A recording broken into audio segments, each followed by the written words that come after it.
Everyone, চলে এসেছি নতুন একটা রেসিপি ভিডিও নিয়ে। তোমাদের সাথে আজকে শেয়ার করবো আলু জিরা মশালা। তো চলো, এখানে প্রথমেই আমি আলুগুলোকে সেদ্ধ করে কেটে নিয়েছি, সাথে টমেটো চপ করে নিয়েছি। কড়াইতে দিয়ে দিলাম হচ্ছে সর্ষের তেল। তেলটা গরম হয়ে গেলে এখানে দিয়ে দিলাম তেজপাতা, শুকনো লঙ্কা আর গোটা জিরে ফোড়নে।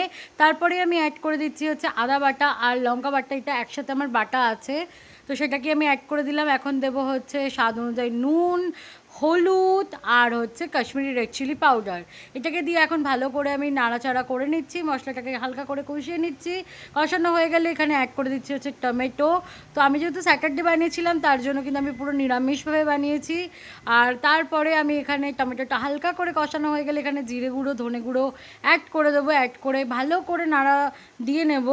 তারপরে আমি এখানে অ্যাড করব কিন্তু আমাদের সিদ্ধ করে রাখা যে আলুগুলোকে আমি রেখেছিলাম, সেই আলুগুলোকে নিয়ে ভালো করে মশলাটা কিন্তু আলুগুলোর সাথে মাখিয়ে নিতে হবে। তারপরে কিন্তু একটুখানি ঢাকা দিয়ে কিছুক্ষণ রাখার পর ওখানে কিন্তু আমি গরম জল অল্প করে অ্যাড করেছি। গরম জলটা অ্যাড করার পর আমি কিন্তু ঢাকনাটা দিয়ে দিলাম হালকা একদম আজে। আর দেখতেই পাচ্ছি এখানে ঝোলটা অনেকটাই কমে এসেছে। এখন আমি অ্যাড করে দিলাম হচ্ছে চিনি। তারপরে আমি আর একটুখানি ঢাকা দিয়ে রেখেছিলাম, একদম গামাখা গামাখা হয়ে গেছে তরকারিটা। এর মধ্যে এখন অ্যাড করবো হচ্ছে ধনে পাতা। আর তরকারিটা খেতে কিন্তু দারুণ হয়েছিল গাইস, তোমরা কিন্তু অবশ্যই ট্রাই করো।